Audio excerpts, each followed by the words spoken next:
देव तुकाराम माऊली ज्ञानेश्वर महाराज की जय। जगद्गुरु तुकाराम महाराज की जय। शांती ब्रह्म एकनाथ महाराज की जय। सद्गुरु जोग महाराज की जय। मग म्हणितले जी स्वामी, भलेनी ममत्वे देखिले तुम्ही, मनोनी कृष्णार्जुन संगमी प्रयाग वटू जाहलो।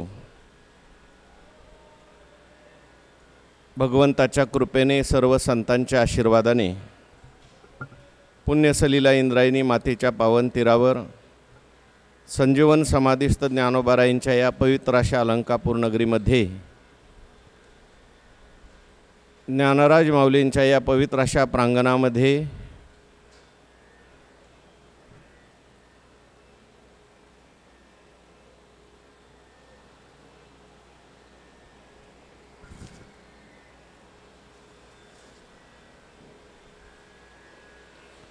जोग महाराज वारकरी शिक्षण संस्था आणि आळंदी देवस्थान यांच्या माध्यमातून सुरू असलेली आपली नित्याची ज्ञानेश्वरी प्रवचन सेवा, सेवेकरता उपस्थित सर्व भाविक भक्त श्रोते सज्जन माता भगिनी सर्वांचे चरणी वंदन करून आपण सर्वांनी मिळून ही चिंतन सेवा या ठिकाणी करायची आहे। 10व्या अध्यायाचा आपला विषय सुरू आहे। 10व्या अध्यायाच्या नमनाचं चिंतन आपण सर्वजण मिळून करतोय। सुरुवातीला संत श्रेष्ठ ज्ञानेश्वर महाराजांनी आपल्या श्रीगुरूंना वंदन केलेलं आहे। श्रीगुरूंचं अलौकिक असं सामर्थ्य ज्ञानेश्वर महाराज सांगतात। श्रीगुरूंची कृपा म्हणजेच एक प्रकारे गणेश आहे। ती प्राप्त झाल्यानंतर एखादा लहान मुलगासुद्धा त्याला सरस्वतीसारखं ज्ञान प्राप्त होऊ शकतं। त्यानंतर श्रीगुरूंच्या वाचेचं सामर्थ्य सांगितलं। श्रीगुरूंनी वाणीने फक्त सांगितलं की तुम्ही भिवू नका, तर त्या ठिकाणी नवरसांचा त्या ठिकाणी सागर त्या शिष्याला किंवा साधकाला सहज उपलब्ध होतो। स्नेह श्रीगुरूंचा जो आहे तीच कोणी सरस्वती आहेत। मुक्याचा जरी अंगीकार केला तरी तो सुद्धा बृहस्पतीबरोबर स्पर्धा करू शकतो। कृपा दृष्टी त्यांची ज्याच्यावर पडते किंवा त्यांचा हस्तकमळ ज्याच्या डोक्यावर पडतो तो जीव असला तरी सुद्धा तो ब्रह्मस्वरूप होऊन जातो। एवढं सगळं महिमान आहे, महात्म्य आहे। आम्ही वाणीने कसं काय वर्णन करायचं, आणि वाणीने ते जर वर्णन केलं तरी सुद्धा ते वर्णन कशाप्रमाणे ठरतं याच्यासाठी अनेक दृष्टांत सांगितले। कल्पतरूवर फुलोरा करण्यासारखा आहे, क्षीरसागराला पाहुणचार करण्यासारखा आहे, चंदनाला उटी लावायची त्याप्रमाणे आमची स्तुती करणं आहे, अमृताला शिजवल्यासारखं आहे। हे सगळं आपण काल वर्णन पाहिलं। म्हणून आम्ही नमस्कार केला। एखादा बुद्धीच्या जोरावरती कदाचित श्रीगुरूचं महिमान वर्णन करू जाईल तर तो मोत्याला ते एक प्रकारे पाणी दिल्यासारखं होईल, किंवा सोन्याला चांदीचा मुलामा दिल्यासारखं होईल।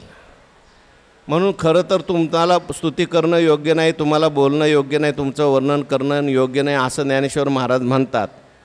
नमस्कार करतात, गप्प बसतात आणि परत बोलतात। का बोलतात? कारण श्रीगुरूंचं वर्णन करूशी वाटतंय त्यांना। निवृत्तीनाथ महाराजांची कृपा त्यांना पाहिजे आणि कृपा प्राप्त व्हावी, त्यांचं लक्ष आपल्याकडे लागावं म्हणून निवृत्तीनाथ महाराजांचं वर्णन ज्ञानेश्वर महाराज करतात। परत ज्ञानेश्वर महाराज बोलायला लागले। काय बोलतात ज्ञानेश्वर महाराज? आता ओवी क्रमांक 16 बघा। मग म्हणितले जी स्वामी, काय म्हटलं? भलेनी ममत्वे देखिले तुम्ही, मनोनी कृष्णार्जुन संगमी प्रयाग वटू जाहलो। मग म्हणितले जी स्वामी, ज्ञानेश्वर महाराज आपल्या श्रीगुरूंना बोलत असताना जी असं बोलतात बरं का। पूर्वीच्या काळामध्ये काय हो काय रे अशी म्हणण्याची पद्धत नव्हती असं म्हणतात बरं का। लोक बोलत असताना एकमेकाशी जी म्हणायचे, आदरार्थीने बोलायचे। पत्नीला जर पत्नीने काहीतरी विचारलं तर ती जी म्हणायची. आता काय म्हणते मला माहिती नाही बरं का. शिष्याला जर गुरूंनी काही काम सांगितलं तर तो सुद्धा काय म्हणायचा, जी. अजूनही काही मोठी मंडळी आहे ती जी म्हणतात. आदर शब्द आहे, आदरवाचक शब्द आहे. तसं ज्ञानेश्वर महाराजसुद्धा निवृत्तीनाथ महाराजांना जी म्हणतात. अनेक ठिकाणी ज्ञानेश्वर महाराजांनी जी हा शब्द वापरलेला आहे. मग म्हणितले जी स्वामी, ओम नमो जी आद्या. आपण स्वामी आहात. स्वामी शब्दाचा अर्थ आहे मालक. तुम्ही जगाचे मालक आहात असं नाही, आमचे सुद्धा तुम्ही काय आहात, मालक आहात. निवृत्तीनाथ महाराजांना ज्ञानेश्वर महाराजांनी अनेक ठिकाणी स्वामी म्हटलेलं आहे. स्वामी म्हणजे मालक. थोडा कमी झाला आवाज. या जगाचा सगळ्या मालक आहे परमात्मा. आणि आमचे निवृत्तीनाथ महाराज त्या परमात्मा स्वरूपाशी एकरूप झालेले असल्यामुळे निवृत्तीनाथ महाराजसुद्धा काय आहेत, मालकच आहेत जगाचे. माय जगन्नाथ, बाप जगन्नाथ, अनाथाचा नाथ जनार्दन. जसे नाथ महाराज म्हणतात त्याप्रमाणे ज्ञानोबाराय सुद्धा निवृत्तीनाथ महाराजांना सामान्य समजत नव्हते. आता विश्वात्मक हा माझा स्वामी श्री निवृत्ती राजा. तो अवधारो वाक्पूजा ज्ञानदेव म्हणे. स्वामी म्हटलेल्या अनेक ओव्या ज्ञानेश्वरीमध्ये आहेत. ते अर्जुनाने भगवंताला म्हटलंय, पण ज्ञानेश्वर महाराजांनी निवृत्तीनाथ महाराजांना स्वामी म्हटलेले व्हावे पाहिजे. अनेक ठिकाणी म्हटलंय. आत्ता जी मी ओवी सांगितली त्यात म्हटलंय की नाही, तशा अनेक ओव्या आहेत ज्याच्यात निवृत्तीनाथ महाराजांना स्वामी म्हटले. चला एक ओवी आपण उदाहरण म्हणून घेतली. आपण माझे स्वामी आहात, आमचे मालक आहात. आम्ही फक्त तुमचे सेवक, किंबहुना तुमचे केले धर्म कीर्तन सिद्धी गेले का नेले हो. हां गेले का नेले. मला आठवना म्हणून विचारलं, मी परीक्षा म्हणून विचारलं. नेले धर्म कीर्तन सिद्धी तुम्ही नेले. येत माझे उरले पाईकपण. आम्ही सेवक आहोत. आता ज्ञानेश्वर महाराज असं म्हणतात, आपण काय म्हणायला पाहिजे. म्हणून स्वामी श्री निवृत्ती राजा असं म्हटलं आहे. निवृत्तीनाथ महाराज हे श्रेष्ठ आहेत. म्हणून म्हणतले जी स्वामी. काय म्हटलं, पुन्हा वर्णन थोडंसं केलंच आहे. भलतेनी ममत्वे देखिले तुम्ही. तुम्ही माझ्याकडे भलतेनी ममत्वे देखिले. एवढं मी सगळं वर्णन केलं, एवढी सगळी ज्ञानेश्वरी आत्तापर्यंत सांगितली. त्याला कारण जर काय असेल तर तुम्ही माझ्याकडे भलतेनी ममत्वे देखिले. म्हणजे विशेष प्रेमाने तुम्ही माझ्याकडे पाहिलं आहे. हे सगळं जे झालेलं आहे ते सगळं कशामुळे झालेलं आहे, तुमच्या विशेष पाहण्यामुळे झालेलं आहे, कृपेमुळे झालेलं आहे. हा देठवा जयावरी झळके. तुमची कृपा दृष्टी आमच्यावर असल्यामुळे हे सगळं घडलं आहे. म्हणून बसा तिथंच खाली. भलतेनी ममत्वे देखले तुम्ही. तुम्ही त्या ठिकाणी आता माझ्याकडे ममतेने पाहिलं आहे, प्रेमाने पाहिलं आहे. संतांनी आपल्याकडे ममतेने प्रेमाने पाहणं फार महत्त्वाचं आहे. एक आहे साधारण पाहणं आणि एक आहे ममतेने पाहणं, प्रेमाने पाहणं. आणि ममतेने पाहण्याकरता संतांची आपल्यावर कृपा पाहिजे, संत आपल्यावर प्रसन्न पाहिजे. तेने आपलेपणाचे मोहे. तुम्ही संत घेतला असा बहुवे आभारू तुम्हा. तुम्ही संत माझे कडा कराल दिठीचा बहुडा. तुम्हा माने एवढा होईल मी. म्हणजे संतांच्या दृष्टीमध्ये सामर्थ्य आहे. संतांची कृपा दृष्टी होण्याकरता आपण संतांना प्रिय वाटेल असं वागलं पाहिजे. आपल्या मनाला वाटेल असं वागून चालत नाही बरं का. संतांची कृपा होण्याकरता आपल्या मनाला वाटेल तसं न वागता संतांना काय आवडतं ज्ञानोबाराय नीट लक्षात ठेवतात. निवृत्तीनाथ महाराजांना काय आवडतं, संतांना काय आवडतं? संतांना त्यांच्या वर्णनापेक्षा देवाची सेवा केलेली आवडते. शुद्धचर्या हेची संतांचे पूजन, लागतची धन नाही वित्त. आपलं आचरण चांगलं ठेवणं, आपण भगवंताचं चिंतन करणं हेच संतांना आवडतं. आणि अशा पद्धतीने ज्ञानोबारायांचा स्वभाव निवृत्तीनाथ महाराजांना आवडतोय. आणि म्हणून ज्ञानेश्वर महाराजांची त्यावर विशेष कृपा ज्ञानेश्वर महाराजांच्यावर निवृत्तीनाथ महाराजांची आहे. म्हणून ज्ञानेश्वर महाराज म्हणतात, मग म्हणितले जी स्वामी काय भलतेनी ममत्वे भलेनी ममत्वे भलतेनी नाही भलेनी ममत्वे देखले तुम्ही. तुम्ही पाहिले माझ्याकडे ममत्वाने, पण भल्या ममत्वाने पाहिले, विशेष ममत्वाने पाहिले. सगळ्यांना तुम्ही सामान्य दृष्टीने पाहता, काहींना तुम्ही प्रेमाने पाहता, पण माझ्याकडे पाहता असताना भल्या प्रेमाने पाहिलं. विशेष प्रेम आहे. गुरूंचं शिष्यावर प्रेम असतं, पण काही शिष्यावर विशेष प्रेम असतं. जो त्या ठिकाणी गुरूंच्या प्रसन्नतेमध्ये उतरतो त्याच्यावर विशेष, तसं सगळ्यांच्यावरच प्रेम आहे निवृत्तीनाथ महाराजांचं, पण ज्ञानोबा यांच्यावर विशेष प्रेम. अवज्ञा कधी केली नाही येणे, गुरु शिष्य पण सिद्धी नेले. आणि म्हणून विशेष प्रेम असल्यामुळे त्या निमित्ताने पाहत असताना सुद्धा निवृत्तीनाथ महाराज असे पाहायचे, खाली बसल्या बसल्या नुसतं वर पाहिलं, कासवीचा पाहणा असतो तसे पाहायचे. डौरली हे काया कृपेच्या ओरसे नवे अनारेशे उद्धरिलो. ज्ञानोबारायांच्या लक्षात यायचं, आमच्या श्रीगुरूंनी आमच्याकडे पाहिलं, कृपादृष्टीने पाहिलं, बास आपलं काम आता झालं आहे. काय झालं त्याच्यामुळे? ज्ञानोबाराय म्हणतात, त्याच्यामुळे आमच्या जीवनामध्ये मनोनी कृष्णार्जुन संगमी प्रयाग वटू जाहलो. आम्ही म्हणून काय झालेलो आहोत? प्रयागवट झालेलो आहोत. कुठल्या संगमावरचा प्रयागवट? कृष्ण अर्जुन संगमाचा प्रयागवट. आता ज्ञानोबारायांच्या या उपमा आहेत, कल्पना आहेत बघा. ज्ञानोबाराय उपमा देत असताना अशा उपमा देतात. प्रयागला त्या ठिकाणी संगम आहे, इलाहाबाद त्याच्याजवळ काय प्रयाग आहे, प्रयाग नावाचं तीर्थ आहे. आणि त्या तीर्थावर 2 नद्यांचा संगम आहे का 3 नद्याचा? 3 नद्यांचा संगम. 2 नद्या प्रगट आहेत आणि 1 नदी गुप्त आहे.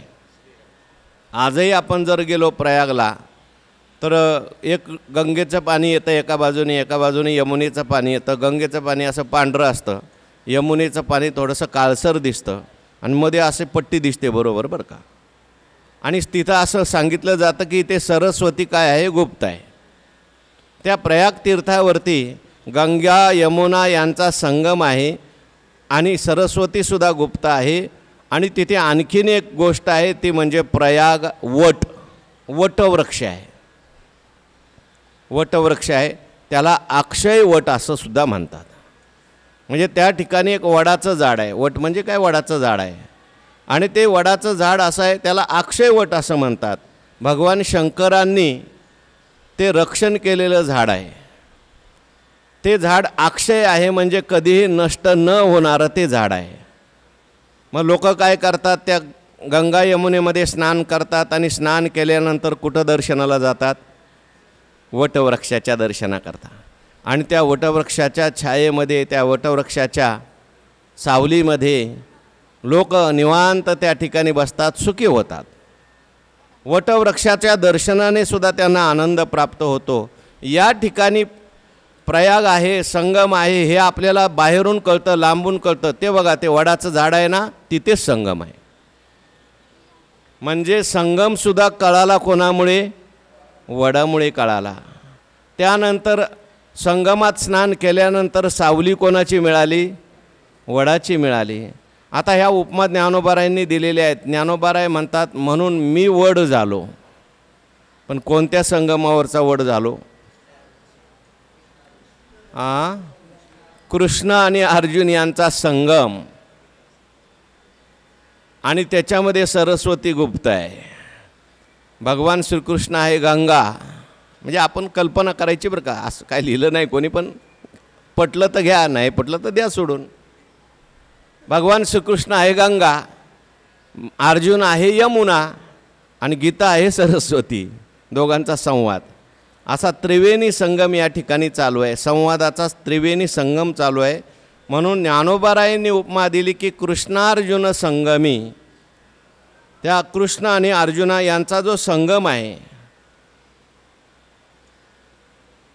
मिनले गंगे यमुनेचे ओघ तैसे रसा जाहले प्रयाग, किंवा माझी गीता सरस्वती गुप्त असंही म्हटलेलं आहे. म्हणजे गीतेला आपल्याला सरस्वती घेता येतं. भगवान परमात्म्याला गंगेची उपमा दिली, कारण गंगा जी आहे ते ज्ञानाचा स्रोत आहे असं म्हटलेलं आहे. गंगेच्या किनारी साधना ज्ञानाची होते. यमुना जी आहे ती भक्तीची साधना करण्याकरता योग्य आहे असं म्हटलेलं आहे. अर्जुन हा भक्तीचा पुतळाच आहे आणि भगवान परमात्मा हे ज्ञानस्वरूप आहेत.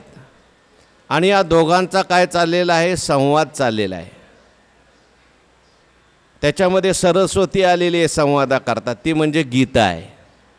आधीची विवेकाची गोठी वरी प्रतिपादी श्रीकृष्ण जगजेठी, आणि भक्तराज किरीटी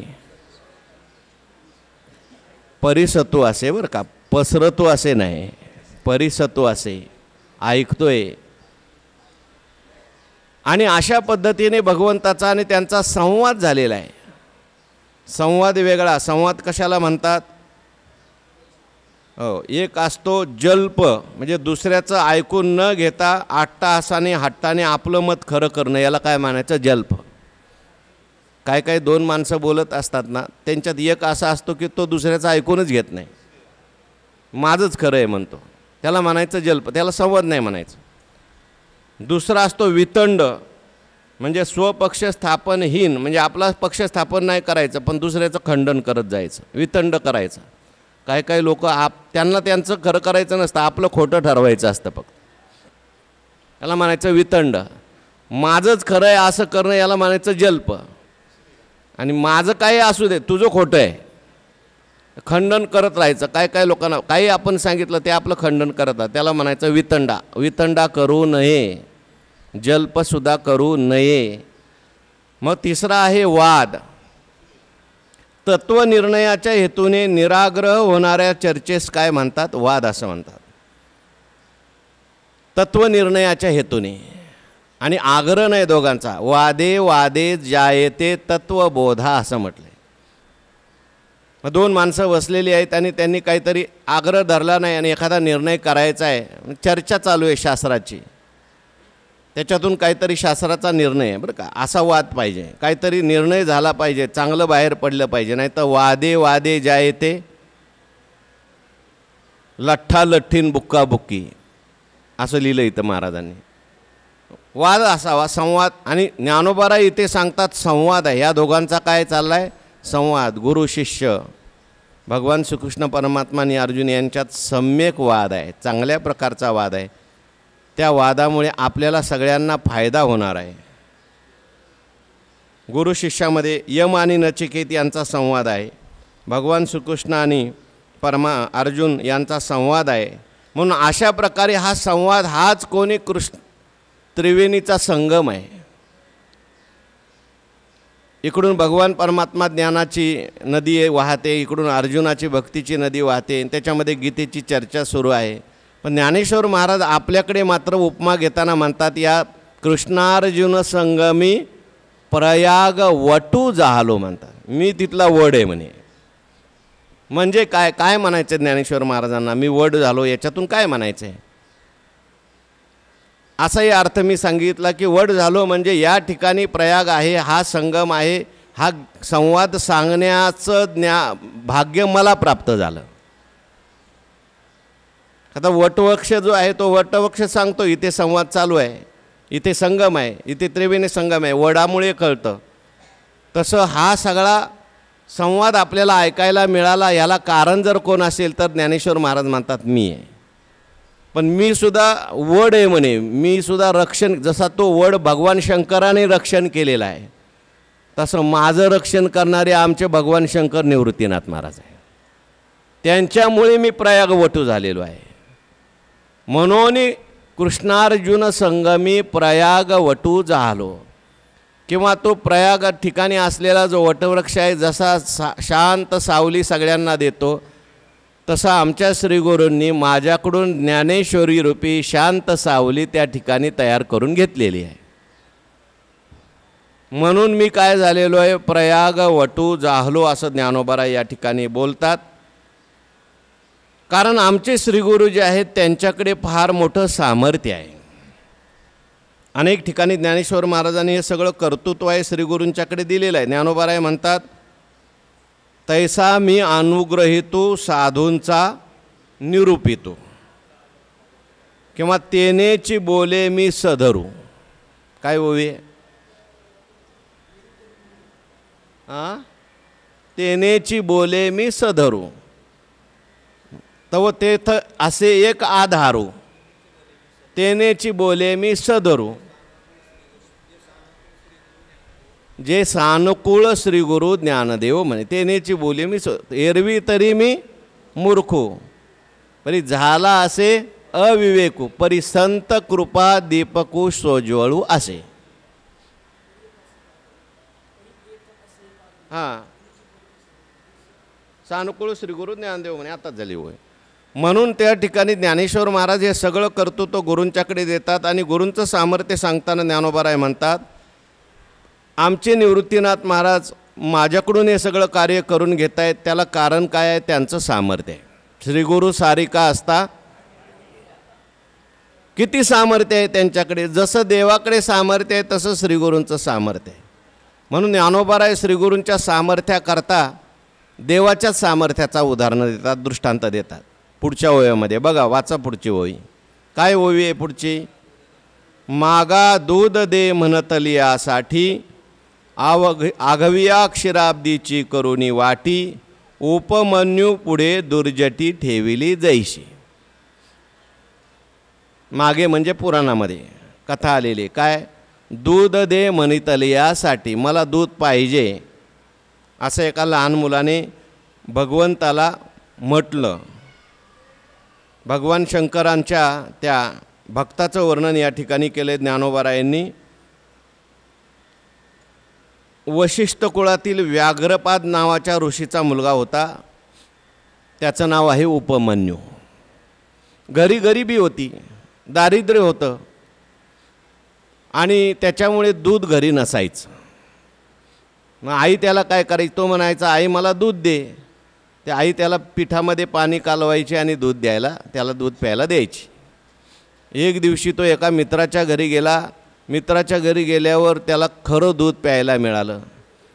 आणि मग आईकडे आला आणि रडायला लागला. म्हटले, आई तू मला फसवलं. म्हणजे काय फसवलं? दूध म्हणून तू मला रोज पिठाचं पाणी देत होतीस, आज मला खरं दूध प्यायला मिळालं. आईच्या डोळ्यात पाणी आलं. म्हटले, बाळा माझा नाविलाज आहे, मी तरी काय करू? आपल्या घरी जर दूधच नाही तर मी तुला आणून कुठून देऊ? हां, एक काम कर, तू जर भगवंताची उपासना केली, आराधना केली, देव प्रसन्न झाला तर तुला कायमचं दूध मिळेल. ते आईसुद्धा भाग्यवान आहे. आपल्या मुलाला असा उपदेश तिने केला आणि त्याचा परिणाम त्या मुलावर झाला आणि त्याने भगवान शंकराची उपासना केली, आराधना केली. भगवान शंकर प्रसन्न झाले. आता लहान मुलगा आहे, त्याला काय कळतं हो? आपल्याला भगवान प्रसन्न झालेत, काय मागितलं पाहिजे? देव म्हणायला लागले, उपमन्यू प्रसन्न झालो तुझ्यावर, काय पाहिजे सांग.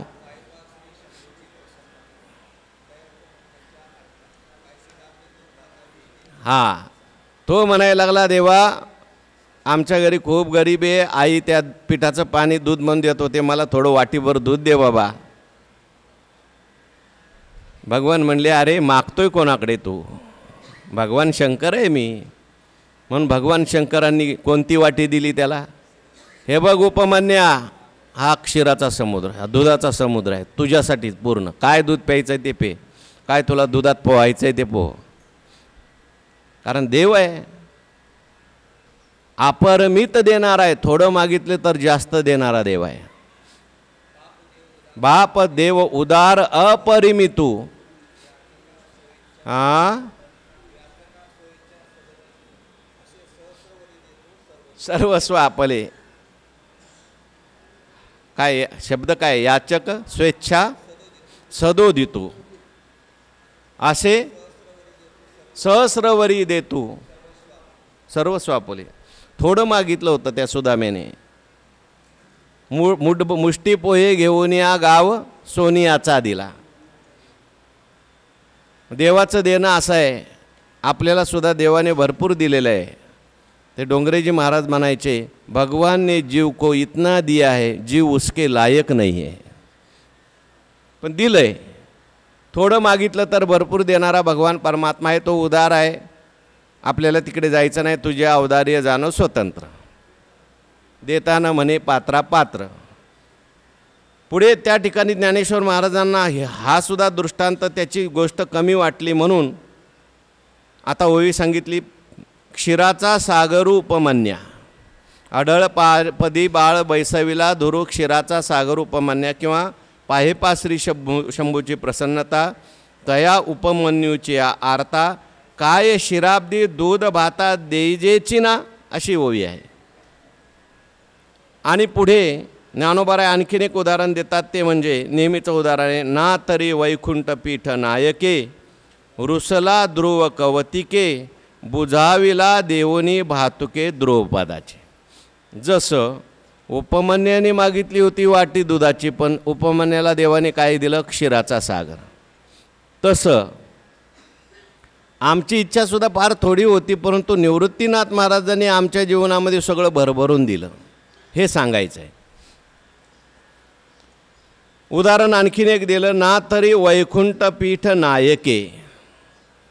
एक उदाहरण दिलं भगवान शंकराचं. आता दुसरं उदाहरण दिलं वैकुंठ पीठ नायक म्हणजे महाविष्णू भगवान परमात्मा वैकुंठ पीठाचा तो नायक आहे. वैकुंठाचा नायक आहे. लक्ष्मीचा तो काय आहे? पती आहे. आणि असा भगवान परमात्मा रुसला ध्रुव कौतुके. ध्रुव जो आहे कवतिके रुसला. कौतिके रुसला म्हणजे छोट्या गोष्टीसाठी तो रुसला होता. काय त्याच्या रुसण्याचं सुद्धा कौतुकच आहे म्हणे. का रुसला होता ध्रुव? काही नाही. एक दिवशी आपल्या बापाच्या मांडीवर बसायला गेला. त्याच्या बापाचं नाव होतं उत्तानपाद आणि त्याला 2 पत्न्या होत्या, एक सुरुची आणि एक सुनीती. सुरुची होती, तिचा मुलगा होता उत्तम, ती होती आवडती. आणि सुनीती जी आहे ती काय आवडणारी नव्हती. उत्तानपाद म्हणजे वर पाय आणि खाली डोकं.